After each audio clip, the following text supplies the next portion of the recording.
King Solomon stands among the most renowned and iconic monarchs in history, celebrated as one of the most prosperous rulers to have ever lived. Not only was he famed for his immense wealth, ranking among the richest men the world has ever known, but also for his unparalleled wisdom and extraordinary achievements, which have been etched into history and religious tradition. The Bible portrays Solomon as a pivotal figure, succeeding his father, King David, to the throne of Israel, and achieving legendary status for constructing the first temple in Jerusalem, a monumental edifice that symbolized Israel's spiritual identity. Though Solomon's name does not appear in the biblical narrative until the final days of David are recorded, he is one of the most frequently mentioned figures in Scripture. His name is cited roughly 300 times in the Old Testament and at least 12 times in the New Testament.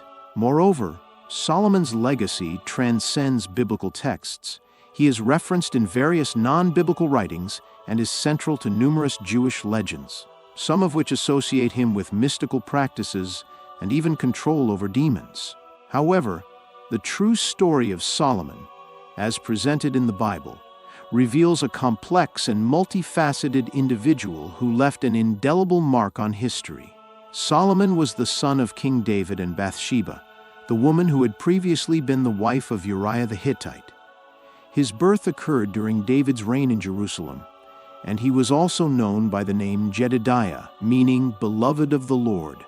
While details about Solomon's early years and youth are sparse, we can infer the environment in which he grew up based on the biblical accounts of David's family life. David had several wives and many children, leading to frequent conflicts and intrigues within the royal household as various individuals sought prestige and power. Solomon's emergence in the biblical narrative is set against a backdrop of intense political tension within the royal family. As David grew old and frail, the question of succession became a pressing issue. Solomon's half-brother Absalom had previously attempted to seize the throne but failed. Later, another half-brother, Adonijah, made a similar attempt, proclaiming himself king with the support of Joab, David's former general, and Abiathar, a priest. Adonijah even organized a coronation celebration to solidify his claim. However, Bathsheba, the prophet Nathan, the priest Zadok, and other allies intervened to remind David of his promise that Solomon would succeed him. Acting decisively, David ordered Solomon to be anointed and crowned as king, ensuring his ascension to the throne. At the time of his coronation, Solomon was likely no older than 18 years. His reign, which spanned approximately 40 years from around 971 to 931 BCE, according to the most accepted scholarly estimates, would become one of the most remarkable in Israel's history. Following David's death, Solomon acted swiftly to consolidate his position as king and eliminate potential threats. He ordered the execution of Adonijah and Joab and exiled Abiathar, thereby neutralizing his opposition. With his authority firmly established, Solomon inherited an expansive kingdom, which encompassed approximately 128,000 square kilometers. He set about transforming Israel into a prosperous and well-organized state. One of Solomon's significant contributions was the restructuring of Israel's administrative system. He replaced the traditional tribal divisions with 12 administrative districts, each overseen by an officer appointed by the king. These districts were responsible for providing provisions for the royal court on a rotating monthly basis. The demands placed on these districts were substantial. According to the biblical account in 1 Kings 4, the daily provisions for the court included 9,000 kilograms of flour, 30 cattle, 100 sheep and goats, as well as deer, gazelle, roebucks, and choice fowl.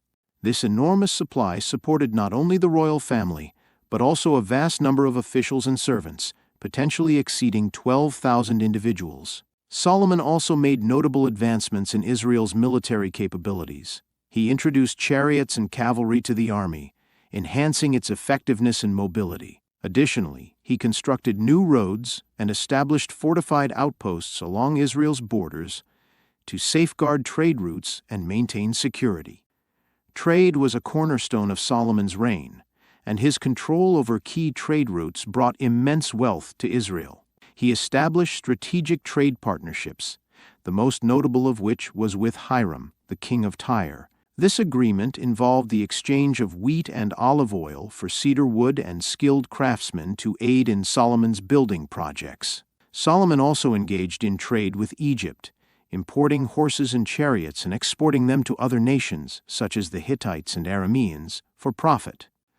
Maritime trade further bolstered Israel's economy. Solomon's fleet, in collaboration with Tyrian sailors, navigated the Red Sea and ventured as far as Ophir, a region renowned for its gold. These expeditions, which could last up to 3 years, yielded enormous wealth in gold, silver, ivory, and exotic goods. The biblical account highlights the prosperity of Solomon's reign, noting that silver was as common as stones in Jerusalem, and cedar wood was as abundant as sycamore trees.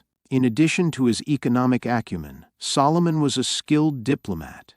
His reign was marked by peace and stability, with Israel facing few external military threats. His political alliances, including a marriage to Pharaoh's daughter, strengthened Israel's position in the region and fostered peaceful relations with neighboring nations. Solomon's most enduring legacy is the construction of the First Temple in Jerusalem, a project that symbolized Israel's spiritual and national identity. This grand structure, built on Mount Moriah, required immense resources and labor. The temple's construction involved tens of thousands of workers and took 7 years to complete. Its interior was adorned with gold, cedar, and precious stones, reflecting the wealth and splendor of Solomon's reign. The temple became the central place of worship for the Israelites, housing the Ark of the Covenant and serving as the focal point for religious ceremonies. It stood as a testament to Solomon's devotion to God and his commitment to fulfilling his father David's vision. Despite his achievements, Solomon's reign was not without controversy. His later years were marked by a departure from strict adherence to Israelite religious practices. The Bible records that Solomon's numerous foreign wives influenced him to build altars to their gods, leading to idolatry within Israel. This departure from monotheism is seen as a turning point that ultimately led to the division of the kingdom after Solomon's death. Solomon's association with mysticism and legends further complicates his legacy. Jewish traditions and non-biblical writings portray him as a figure with supernatural knowledge and powers, including the ability to control demons. While these accounts add to the mystique surrounding Solomon, they also reflect the complex nature of his character and the enduring fascination with his life and reign. The temple in Jerusalem, built under the reign of King Solomon, stands as one of the most significant achievements in biblical history. Promised by God and envisioned by Solomon's father, King David, the temple was constructed to house the Ark of the Covenant and serve as a central place of worship for the Israelites. Despite its monumental importance, the story of its construction and Solomon's broader reign reveals a complex narrative of divine fulfillment, human ambition, and eventual spiritual decline. King Solomon, tasked with realizing his father's dream, initiated the construction of the temple early in his reign. To accomplish this massive undertaking, Solomon resorted to conscripting labor from the Canaanite peoples subjugated by Israel. However, the number of available Canaanite workers proved insufficient to meet the temple's demands. Consequently, Solomon extended this forced labor policy to include Israelites, which was deeply unpopular among his subjects. This dissatisfaction culminated in a significant event, the assassination of Adoniram, the superintendent overseeing the labor force. This act of rebellion highlights the underlying tensions during Solomon's reign, even as he pursued projects of extraordinary grandeur. The temple was strategically located on Mount Moriah, a site of profound spiritual significance. This was the place where Abraham had nearly sacrificed his son Isaac and where David had built an altar to the Lord. Although David had amassed materials for the temple's construction, the project officially began in the 4th year of Solomon's reign.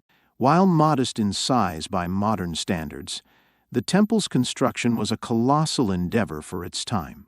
It incorporated the most valuable materials available, including vast quantities of gold and fine woods, reflecting its sacred purpose and the wealth of Solomon's kingdom. The construction spanned 7 years and was completed in the 11th year of Solomon's reign. Upon its completion, Solomon organized a grand dedication ceremony, marked by an unparalleled number of sacrifices and celebrations. The temple became the spiritual heart of Israel's place, where the divine presence dwelled, and where worshippers could approach God through sacrifice and prayer. In addition to the temple, Solomon's reign was characterized by an ambitious building program. Among his notable constructions was the House of the Forest of Lebanon, a massive structure measuring approximately 50 meters in length, 25 meters in width, and 15 meters in height. This building, possibly used as an armory or a banquet hall, showcased the grandeur of Solomon's architectural vision. He also built a portico of pillars, a hall for his throne where he rendered judgments, and a palace for the daughter of Pharaoh, one of his many wives. His own residence was equally grand, designed to accommodate his vast household, including 700 wives, 300 concubines, and their attendants. One of Solomon's significant contributions to Jerusalem's defense was the construction of Millo, a massive fortress that helped protect the temple and the city. These projects, while showcasing Solomon's wealth and ambition, came at a cost. The forced labor and heavy taxation required to sustain such endeavors bred resentment among the Israelites, setting the stage for future unrest. Solomon's reign is equally celebrated for his wisdom, a gift granted by God in response to his humble request for an understanding heart to govern his people. In a dream, the Lord appeared to Solomon, offering him anything he desired. Rather than asking for riches, long life, or military power, Solomon asked for wisdom to lead his nation justly.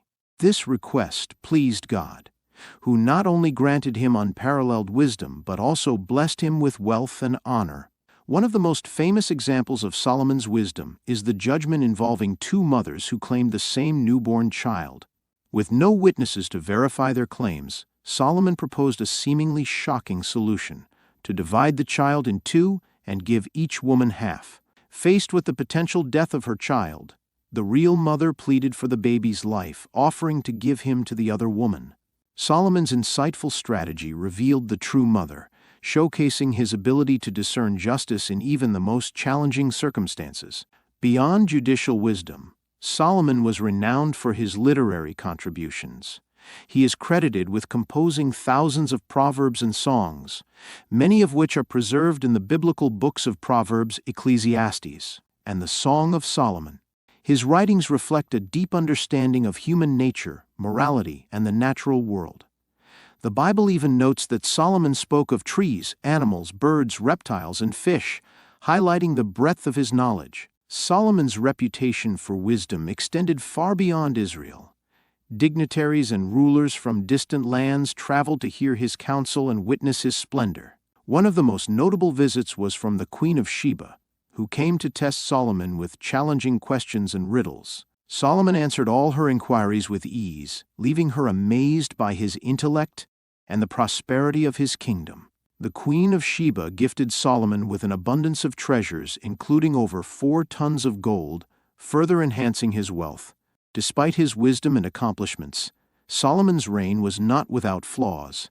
His policies of forced labor and heavy taxation placed significant burdens on his people. Moreover, his extensive international trade and political alliances introduced foreign influences, including idolatry, into Israel. Solomon's polygamy, a political strategy to secure alliances, also led to spiritual compromise.